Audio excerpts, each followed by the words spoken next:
Good afternoon, everyone. Thanks so much for coming and investing a little bit of time in this session. Looking forward to paying a return on those investments with some information that maybe you haven't heard of so far. Again, my name's Jim Frazee. I'm going to be speaking about growing business-to-business revenue with predictive analytics for sales. And although predictive is quite a buzzword across many different areas, very rarely do you hear it specifically in mention to sales. And that's actually, fortunately, what this conference is about. So we're going to speak specifically to that. A little bit of housekeeping before we go. There's the agenda of what we're going to be talking about. It's going to be around productivity and growing revenue by increasing productivity. Why predictive for sales? And a little bit of an homage to some of our personal heroes at our organization that kind of blazed the trail for us, that allowed us to be here, delivering solutions that add tremendous value, and able to speak to you about it today. And then last but not least, how to move forward with it, because it's not as easy as a lot of things are for a lot of people, especially within the sales line of business. Quite oftentimes, I myself am challenged to evaluate and buy things, because it's almost an unnatural act for someone in sales to buy. We all are able to tell when we're being poorly sold. You know, that feels uncomfortable. We can recognize it right away, but we're still uncomfortable even when we're being sold well. And so that should be an important part about what we can talk about today. And understanding how to take advantage of this new sort of underlying technology in your organization. So a little bit of housekeeping first. This is my background. I'm a data geek. Self-admitted, very attracted by a lot of the different technologies and types of approaches that I've encountered while I've been here. This is a little bit of my personal path, and what I'd like people to take away from this is I've been in sales in my career, starting out in the SDR roles, moving to inside sales, field sales, leadership, global leadership, all of that. And every step along my path, I always had questions that I wanted answers to. And I knew that the answers were possible, but I just wasn't getting them. And so the opportunity to join DX Continuum was really salacious to me, because it was that gift, all of those answers for every role that I'd always been searching for, provided to me. And last but not least, you'll notice that I've got definitely a data geek inside of me. I've been in analytics for about a decade, moving from embedding through BI, a little bit of visualization, and then on to predictive. I come from DX Continuum, which is a phenomenal cutting-edge company. We're about 4 years old. We have some tremendous intellectual capital in our founders, who are all brilliant. I like to refer to them, even on demos, as the three very wise men. But what makes it so unique is that every single member of the organization is passionate. What gets us up in the morning is sales challenges. What keeps us going is the just unyielding appetite to explore what the data can, tell us.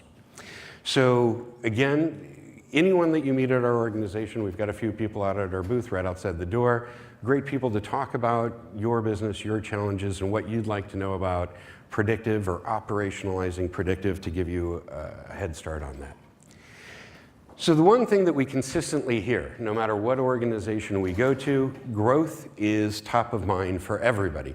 As a matter of fact, KPMG, the stats that you see here, this is their data analysis saying that for CEOs, growth is the top priority. 30% of them report that. What I find interesting is followed shortly after that is a focus on operational excellence.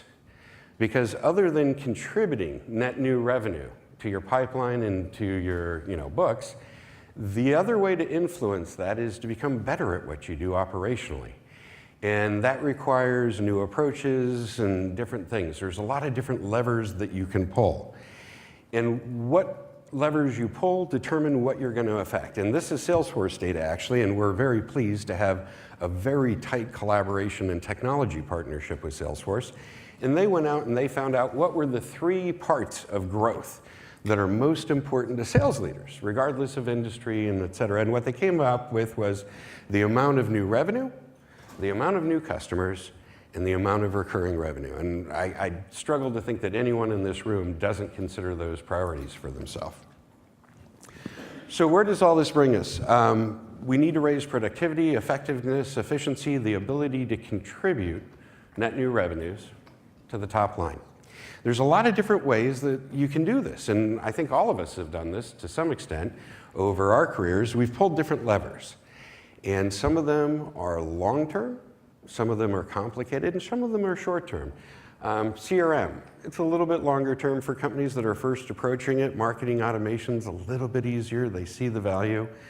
Services, process staff restructuring, product enhancements, these are all different things you can do to lift productivity. But how long will that last? How sustainable is it? And what kind of advantage does it give you? Is it strategic? Is it tactical? Is it competitive? Where's all that coming from? And regardless of how many levers we've pulled, or we continue to try and pull, there's one statistic that is always worth mentioning. This graphic says that 2/3 of reps are unable to attain their objectives in their present role against their quota. 2/3 is a lot. I'd say it's half. But the fact remains that we have all of these various productivity levers that we can be pulling and making changes that'll positively affect the organization, but they diminish. We need something that's a little more solid, that is sustainable. And when Gerhard was speaking earlier, it really hit me as he was talking about Sales 3.0. And William Gibson was once quoted saying, "The future is already here. It's just not very evenly distributed." And I'd say that Sales 3.0 is also here. And the gentleman from LinkedIn was talking about how do we better leverage our data to make smarter, faster decisions. And we've seen a ton of investment and activity around the sales funnel. And so the graphic that you're looking at in front of you shows where traditionally there's a marketing focus and there's also a sales focus. And each of those organizations is working toward slightly different goals. They ultimately want to have the same effect. They want to lift growth and productivity, but they're coming at it from different angles with different objectives and sometimes different definitions. So the need for a breakthrough is dire for most people. There's no short-term levers that are sustainable. It's not giving enough, and we need things that drive direct and immediate, dramatic, demonstrable impact on productivity. We need that to happen yesterday. Now, yeah, but I think if you were going to talk to a sales leader, when did you want better insights to give you better production to your frontline salespeople facing your customers? They're going to tell you last week, last month, last quarter. It can't come fast enough. And when you do get it, it's got to be something that can be sustained. It shouldn't be momentary. There's enough momentary levers already in existence. There's many that you can pull, but we need something that's going to be sustainable, and then it's got to be scalable. You know, it's going to begin in sales if you're talking about who controls production and the ability to grow an organization, but the byproduct of it is going to infect other parts of the business. And I've seen this personally working in different companies across the spectrum of laboratory and operational use cases for predictive. And quite oftentimes, and a good example of this is you discover something by analyzing sales data that helps you to sell better, be more efficient, effective, productive. But the big takeaway for the customer that you're working with is actually in a different part of their business. And one story around that was doing financial forecasting for someone in the meats industry. And really, that financial forecasting for sales was an important thing to them, but it wasn't the true problem that they were looking to solve. What they were looking to solve was based on what sales is doing in real time and the commitments that we can see in our funnel this quarter, what's going to close, what's not going to close. From that information, if we get good enough insight, we now know what to order for inputs. We now know what to ship and leave at risk for spoilage in someone's displays or at their deli or something like that. So I'd encourage people to look at what the technology can do for their business from a use case perspective. The technology is simply the means to an end. It's not the end. The end is what you're going to do with your business process, with your business results and outcomes. That's the part that you're looking to move, and you shouldn't have to worry about the complication of the rest of it. That's for people that do it, that deal with this. Predictive analytics. It's big, it's spooky. No one quite knows how to define it. no one quite knows how to pigeonhole it to say this is exactly what it does. And it reminds me, it's not going to build your next slide deck. It's not going to create your, messaging, your value prop. And it's not going to help you to lose weight or regrow your hair. It's not an amazing cure-all like that. But what it does do is helps you to understand priority. Priority that's based on propensity, and that's something that's actionable. And this is what we've discovered in working closely with our customers and across the industry. Quite oftentimes, a lot of our discoveries are not directly with our customers, they're in conversations with other people's customers. And that's what makes us valuable to everyone, whether we're working with them or not, because we're willing to serve our marketplace in that regard, because a lot of this is the age of discovery for many. There's a lot of great companies that are already working on this and benefiting from it, but those early movers, they're not communicating it because it's strategic and competitive advantage that translates immediately to tactical advantage. And that's what sales leaders should be looking for. This is a chance for me to pay a little bit of homage to some of our personal heroes and how we got to where we are with our technology. And it underlies kind of a division of labor that's occurred. And this is part of the education and background that I share with people that not many people are really aware of because they don't live and breathe this every day. We have two heroes in our company, and we refer to them by just generic names, Seymour and Eager. And Seymour, one of my favorites, and every Seymour I've ever met, doesn't matter if it's a first name, last name, male or female, they all have the same thing in mind because they're part of IT. When you bring them a solution or you bring them a tool, their natural urge is just to tear it apart, look at it, figure out how it works and where else they can apply it. That's because they always want to see more. And that's why we give them that name. And they're wonderful, really bright people, and they accomplish a lot of tremendous things, but they also have limitations, and we'll talk about that in a moment. The other gentleman who's a hero, or lady who's a hero to all of us, is Eager. And I'm not meaning Eager, the data scientist, kind of everyone's envisioned stereotypical Russian data scientist, lives in mom's basement, doesn't go out by sunlight, might have kissed a girl once. That's not who I'm talking about, although he's really cool. I've met him. He's not a bad guy. What I'm talking about is every data scientist that I've ever met within an enterprise or an organization has a passion. And that passion is easily communicated to their leadership in the form of, whatever you want to predict, I can do it. I can build the model for you. And Eager's right. He can. The challenge that Eager and Seymour have, though, which kind of speaks to where we are in this age of technology, is their approach is too time-consuming. A data scientist with a statistical package or a tool set is going to work on laboratory predictive. And this is the division of labor that I've been talking about lately. Laboratory predictive is when you're looking for one specific answer. And a crude analogy that I love to offer is if you've got one $5 billion rocket and one monkey, and you want to send them up to space and bring them back alive, you're going to go into an ivory tower and you're going to work with your data and you're going to work with your tools and you're going to fashion the exact precise answer it takes to bring the monkey back alive. And that's good.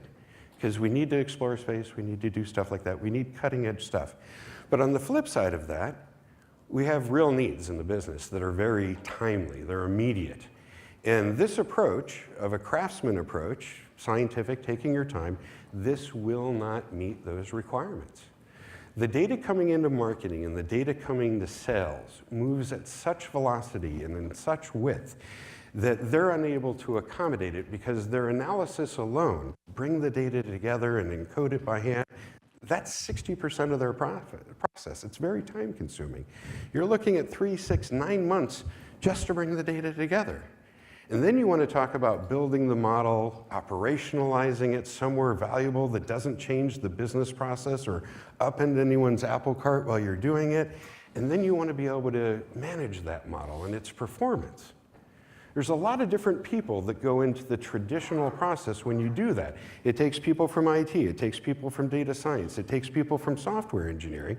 And all of these people are great, they speak different languages and have different skills, and when they come together, they make brilliance occur. But again, they just can't do it fast enough for salespeople. We're very selfish. We want things of the moment.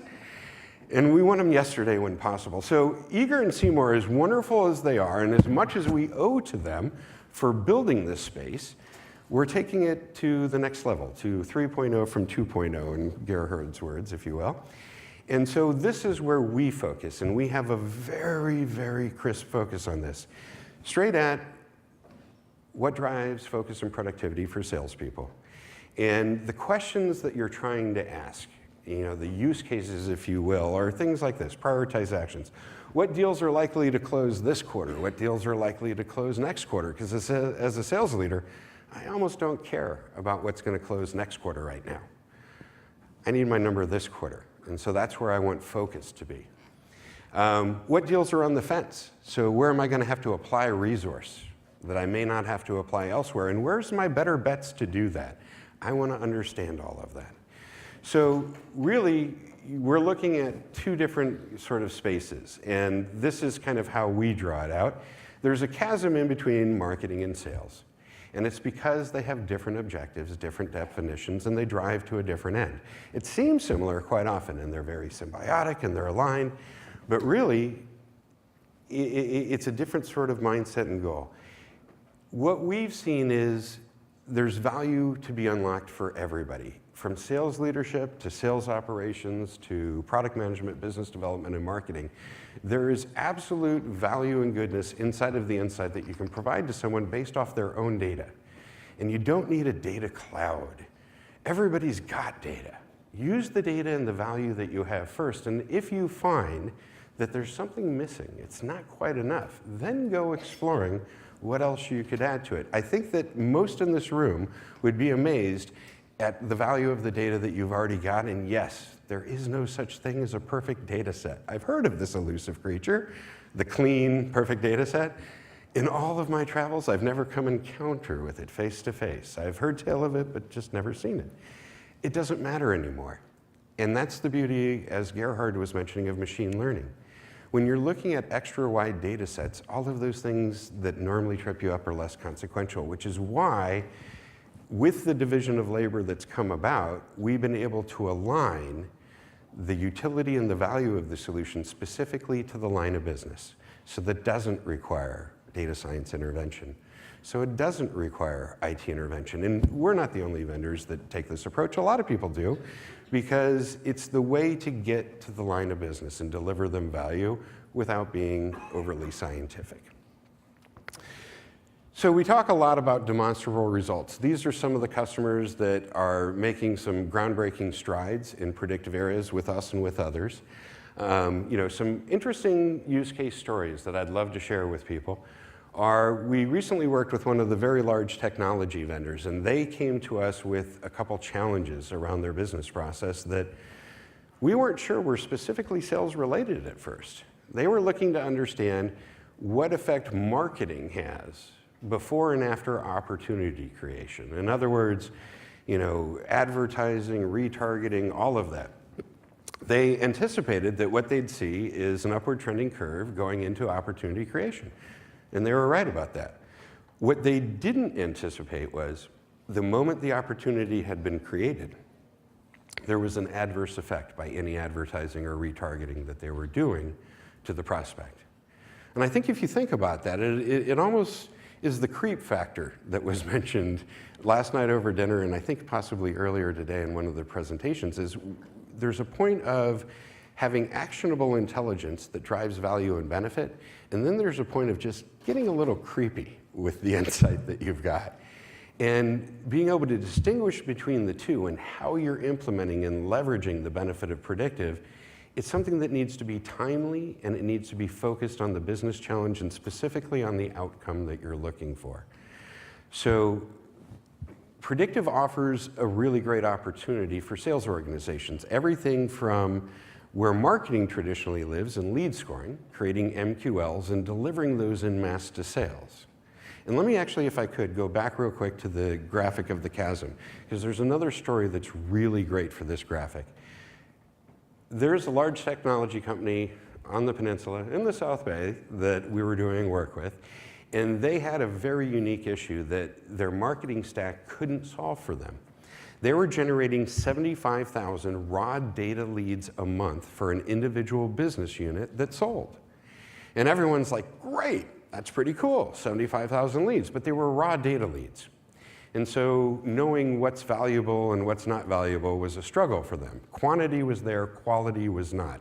And this is what you've heard time and again in the age of marketing automation and lead nurturing and education is the marketing machine has really evolved and cranked up, and it shoots so many more leads at sales. That's true. But their definition of how they do that is based on the MQL, a marketing qualified lead that will perform simple conversion from lead to contact to account and ideally to opportunity. I think that's kind of what we're all looking for, is something that ends up in an opportunity. But it was the point at which sales took possession of a record from marketing that created friction and was sub-optimized, even within Adobe. And these guys, I just dropped a name. And these guys are masters of lead generation.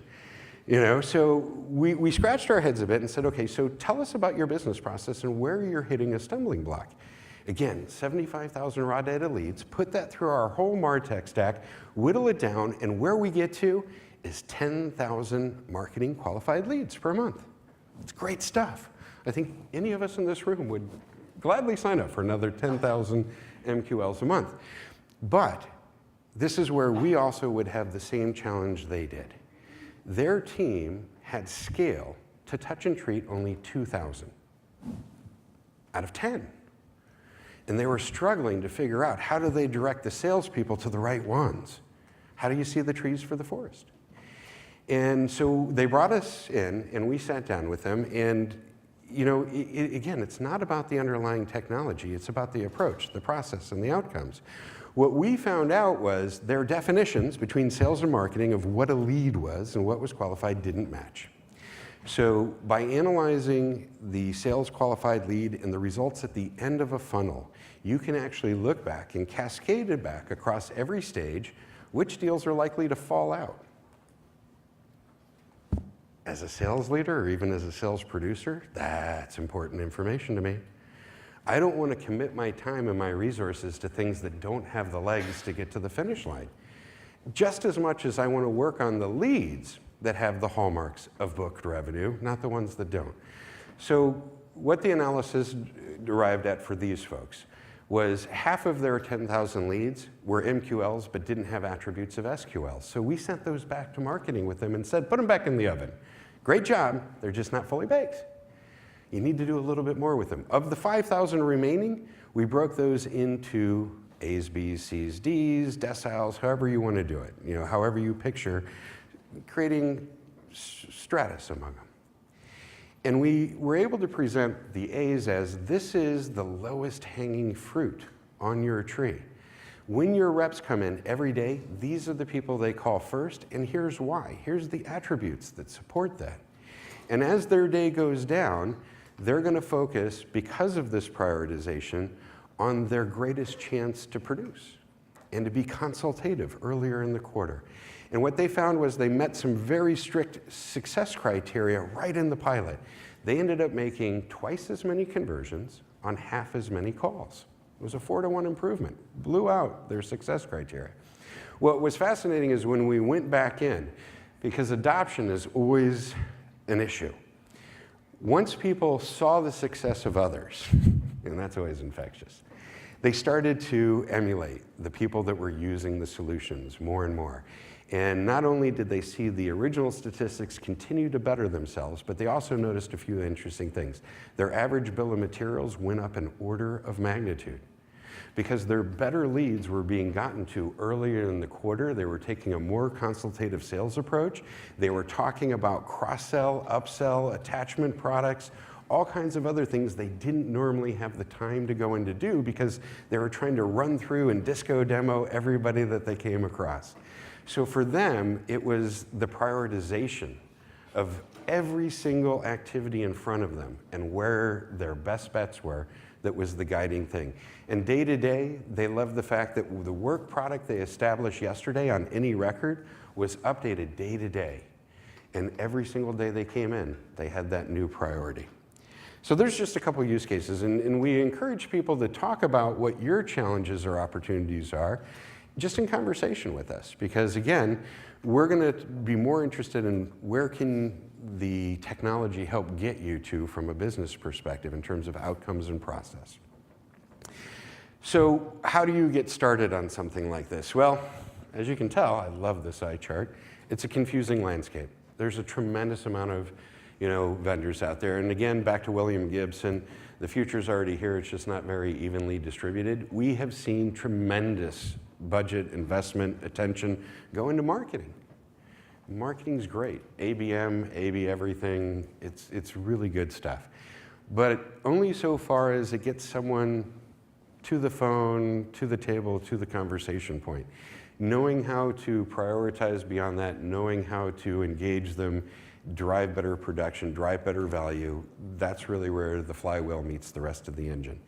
So quite oftentimes, it's confusing, it's complex, there's a lot of unclear value propositions. Don't we already have this stuff? Does anyone have budget for this? I don't think I met a single company that started 2016 with a line item in their budget that said predictive for sales. But they all knew that they were behind the curve. And what's interesting is the competitive advantage that's gained by this. I mentioned earlier, it's strategic that translates to immediate tactical advantage. I have yet to see anyone that can respond to our challenges around, find me something that's got a better clearance of your hurdle rate. Find me something that you can spend your money in that will pay you a bigger return on the short term and be sustainable. Quite oftentimes when you talk with a marketing or an IT organization or something like that, they're loath to spend money. They just don't want to do it. But it's really self-evident when you walk through a collaborative business case with someone that this is not a cost center. This is a profit center, and this is what's going to pay for a lot of transformation in your organization.